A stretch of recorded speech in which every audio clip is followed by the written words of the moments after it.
Alright, welcome everyone to the third episode of the How to Make a Simple RPG tutorial in Unity.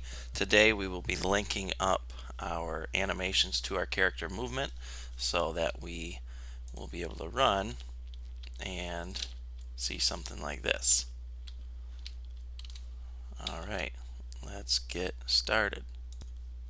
Alright, so here we are. The first thing I'm going to do, as much as I love this night scene that we have here, just so we can work a little bit better, we're going to bring the intensity of the directional light up a little bit just so we can see what's going on. Alright, now the second thing, we have to make some changes to our movement script, add a few things to it, and we're going to make use of what is called the rigid body component. Let me get this out of here. Now you can go to add component, type in rigid body, and just bring that up right here. Now the rigid body is a component that allows your game object to be affected by physics. So if we come here in the script, right here, actually that's our final version. Let's open up our older version of movement right here. Here we go. So if we take a look at this, dbar, get rid of some of that, we are currently using transform.translate. Now transform.translate is pretty simple and it does the job, but there are a few different ways to move a game object. Now transform.translate is similar to magic, I guess I would say. You're moving an object through the world and you're just moving it. You're not moving it in a realistic way. In real life, you would take a step, you would push off from your right leg, and that would propel your body forward. So you'd be generating force to move yourself. And that force that you're generating can affect other objects in the world. Now with transform.translate, it's almost as if we are just magically moving our guy forward in the world. So we do want to change that. So what we're going to do is, if you see in the inspector here, we have, let me see, on our player, we have a few different components right now. Now that we've added the rigid body, we will need to access this rigid body from our script. Now the way that we do that is by referencing it. So what we will do is in our movement script here, we will add another private of type animator, or sorry, what the hell, man, I'm getting ahead of myself, of type rigid body, and we will name it rigid body lowercase with a underscore. Now it's a convention to use lowercase when you're declaring variables in your script. With properties, you would use an uppercase letter, but we're not going to get into that just yet. We are just going to use plain member fields variables here. Lowercase is the convention. An optional convention is to use this underscore in front of it for a private variable. And that's just a preference. You don't have to do that, but I like that convention because every time I go to write this out, it's easier for me to recognize, okay, this is a private variable. And basically, it being private means that it is only meant to be used in this script, this reference. We don't want another script to get a hold of this somehow. So we'll keep it private. And then in here, now we'll make this full screen. In our update method, we will replace the transform.translate. So what we will do is we will act on the rigid body instead of the transform. So we'll go underscore rigid body, and we're going to use a method called add relative force. Now there's add force and there's add relative force. And the difference basically is that add force is going to, if I add a force coming from a certain direction, which would be a vector 3, it's going to push it along the global space, and that's not what we want. We want it to be pushed along the forward. Basically, we're going to push forward velocity onto our player, and we need it to move in the direction of our player's forward axis as opposed to the global forward axis.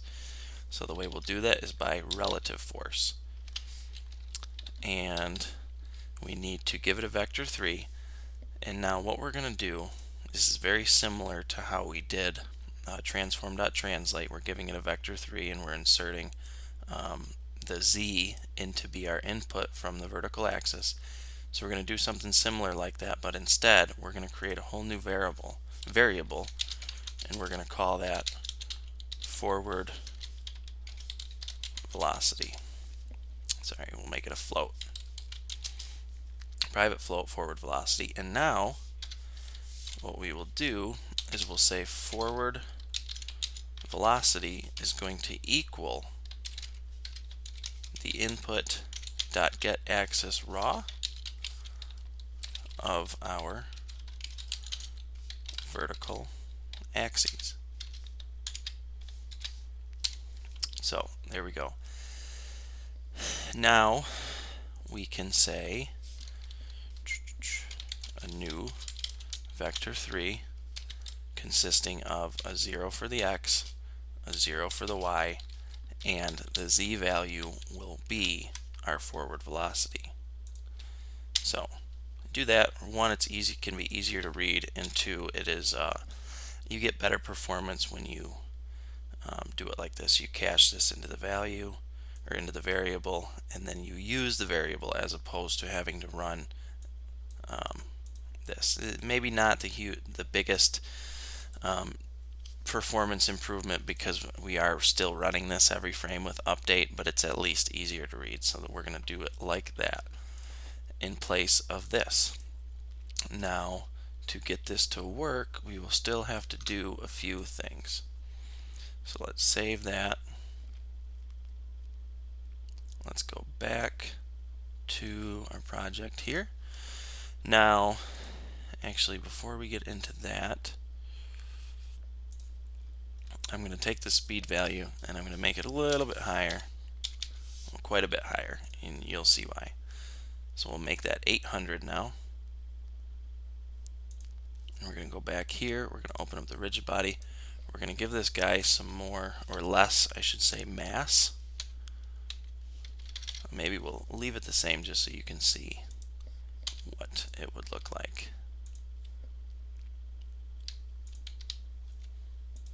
Alright, so we are pushing forward, but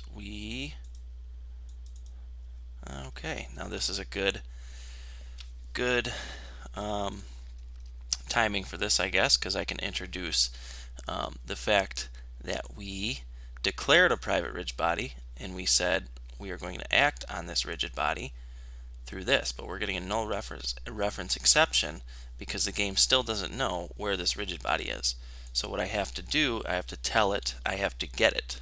I have to, within the script, I have to get the component that I'm referring to from the engine. So what we will do is we'll say that rigid body that I already declared is going to equal get component. Now this is a Unity method that does exactly what it says it does. It will get the component that I am telling it to get. And the way that we call that, we call it, but we have to introduce this type here. So with this method, we have to say get component of the type rigid body in our parentheses for 0 parameters. Now we are going to get the proper rigid body. So let's go back, exit there, clear this, press play. Alright, so we're just moving very slow, and that is, well, partly because our mass is high. Now when you use physics to move objects, things get a little more complicated, quite a bit more complicated than just doing the translate or the transform.translate, but it is worth it in the end. I'm not going to get into everything about the physics engine. I'm honestly not a big expert on it to begin with, but we will just kind of tweak some of these values so that we get the desired result. Now I'm going to lower the mass to 0.1. I'm also going to increase the drag to 10 because with a very low drag, what that means is I'm going to move like a feather, as in I'm going to accelerate, stop, and I will keep going. So let's try this. To increase the speed. Actually,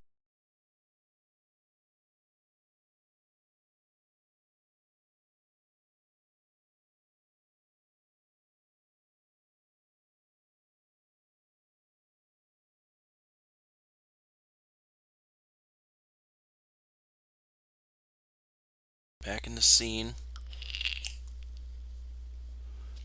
Now, what we will do before we go any further, before I screw around with changing the mass or the drag or tweaking the speed to get it just right, we're going to need some actual animation. So we'll go to the asset store, and the Unity standard assets, you can search for those, but they're already in my assets for me.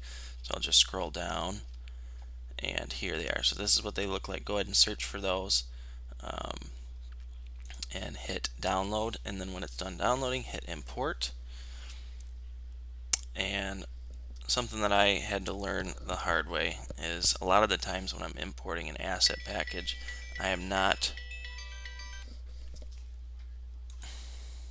So in here, when we open up this standard asset package, we're going to go ahead and click none because we need almost nothing. There's so much in here. So what I used to do early on is I would import the whole damn thing and I would use hardly any of it. So don't make that mistake. We're going to go down here to standard assets, not cameras, characters. That's what we're going to need. Drop the first person, go into third person, and we are just going to take the human idle and the human run for now. So let's import that. Alright, very nice. Let's go back to the scene here, and alright, so yep, we're going to skip ahead before we fine tune our movement because we're going to link it to the animation. We're going to go ahead and start with the animations. So we're going to go create state from new blend tree. We're going to go in the inspector and rename this, let's say, forward motion. Press enter. Now we're good. Now we're going to delete all of these, and that will automatically default us to our default state. So our default state will be this forward motion. We're going to double click that, and in here we're going to add 2 motion fields.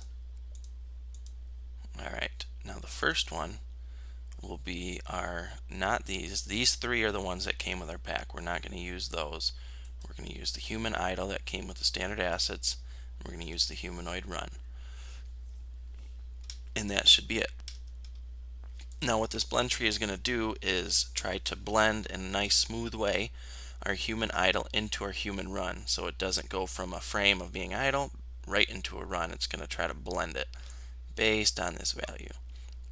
Now at the moment we're not really getting a whole lot of functionality out of the blend tree smoothing because we're using get axis raw and key input, so that means when we go forward it's going to go immediately from 0 to 1. So there's not going to be much of a smooth transition, but there might be later, so we might as well just start with the blend tree so you can get to learn how to use this. Now we'll go over to parameters and we're going to rename that blend parameter. We're going to rename it lowercase forward uppercase motion. Now this is camel case. This is a convention that we use for variables. So now that we have that done, we are going to tell it based on the value of 0, or based on the value of forward velocity, 0 is going to equal idle and 1 is going to equal humanoid run. So when we push forward, we're going to go into that run animation. Alright, so let's get that set up. Alright, so back into our script here. We're going to do a very similar setup to the same thing we did with rigid body, meaning we're going to do private, except now we're going to add a variable for an animator, animator, and we're going to name that underscore animator. So there it is. We are going to get the component in the same way. Get component animator, no arguments, and now we can call methods on the animator that we got from our player. So what we will do, now remember, we need to set values, okay, in our animator. Our animator is on right here. It's on our character. It already came with it when that we imported. So within the animator, in our animator view, a little scrunched up, in our animator view here, we need to access the forward motion, and we need to be able to set it to different things based on our movement. So that's what we're going to do.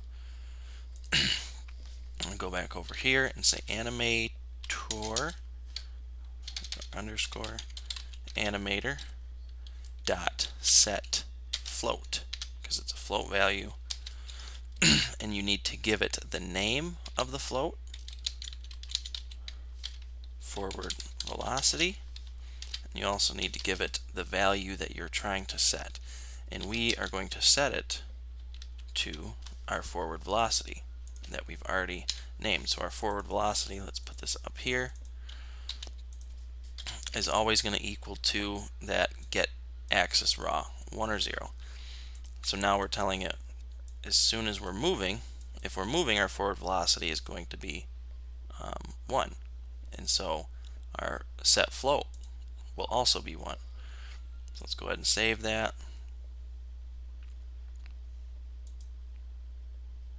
Alright. Now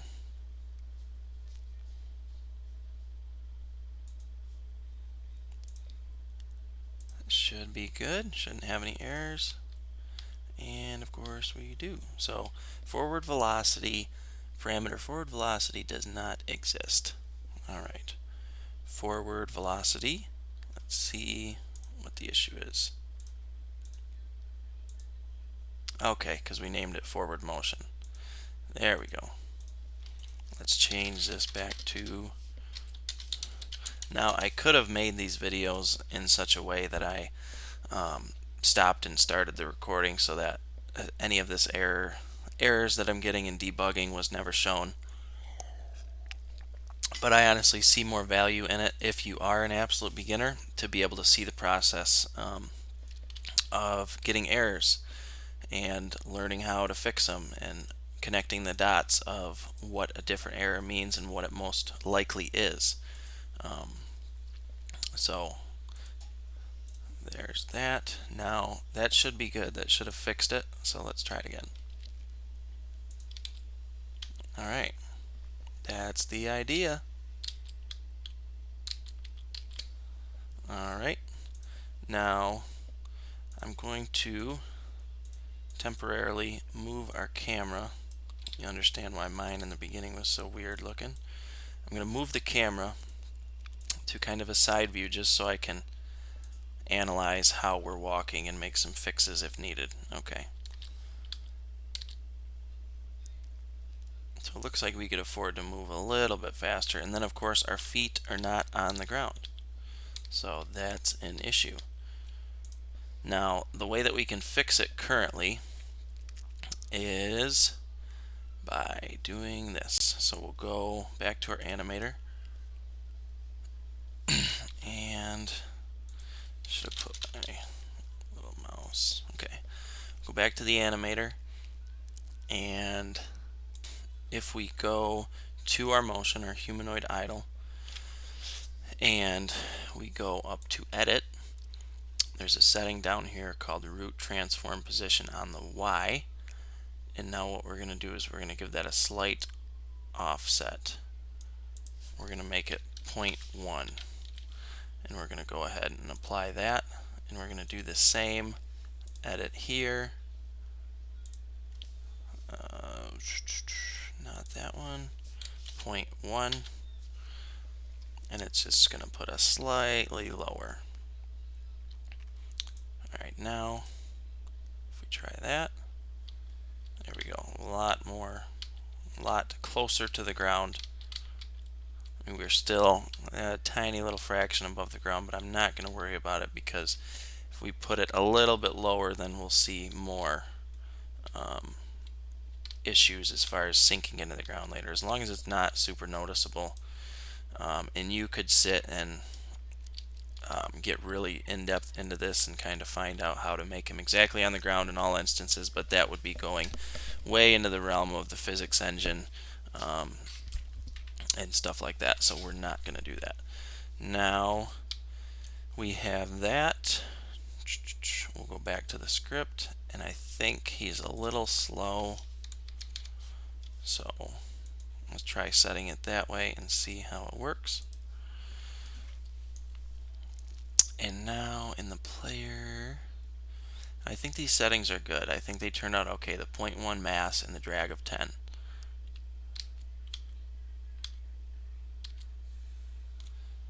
He still seems a little slow to me, so you can play with this and get it to a value that you like.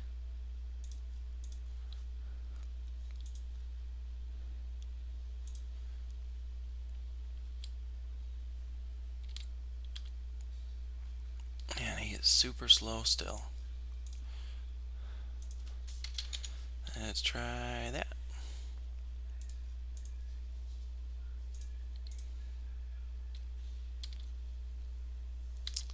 What in the heck? Alright, so what we forgot to do is add the whole time speed times time.delta time setup that we had previously. And that's why we were getting a super slow speed every time. So let's go ahead. Alright, so this is the proper solution for that. We still just needed to add in our time speed and then times delta time, and we should be good there. So if we save and go back, we should have a beautiful, wonderful run animation. Look at that. Just amazing. And then when we release, it goes back into idle. But there is still one issue. Now watch. If we uncheck apply root animation, he goes super fast. Now, long story short, movement based on root animation is a beautiful feature in Unity that allows basically the animation to control the movement. It is pretty cool in a lot of instances, but we do not want to use that. So that when we had the apply root animation on there, it was affecting our speed. So now that we turn it off, we will go ahead and save that. Turn the speed down a little bit. Now, when you make any changes in the inspector during play mode, it will not save. So we need to do that again, uncheck it. There we go. Beautiful. Beautiful, beautiful. Now the apply root animation to movement is awesome because you don't have to fool around with syncing the footsteps to how fast he's going, like we might have to in our situation. But yeah, so you can screw around with that, make it whatever you think you need it to be, but that is pretty much the gist of that. Looks good. Looks good for now. And we will go ahead and go back to the main camera. We will reset that back to where it was and grab it and move it up to that third person perspective that we had before. And so that is pretty much it. So what we did today, we went into our script. We first set the component rigid body and animator onto our player, and we were able to access and change variables in the animator and the rigid body itself. We were able to apply force to the rigid body based on our movement input, and we were able to change values in the animator, which allowed us to trigger certain animations at certain times. So that's what we did today, and that is basically the idea of how you set animations to play in the animator. Now we did this with a blend tree. There's also the way of just using transitions from different states. We didn't need to do that for movement, but we will get into doing that for, say, like an attack stance or a swing stance or a block, etc. We'll get into a little more, but the gist of it is simply that you can set up animations, and you can change and transition into different animations based on the changes of parameters. So you could, just with knowing this, you could fool around and make all kinds of stuff at this point.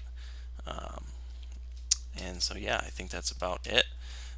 In the next video, not quite sure what we'll be doing, but if there's anything that needs to be touched up on this video, I'll probably include that in the next one. All right, until next time.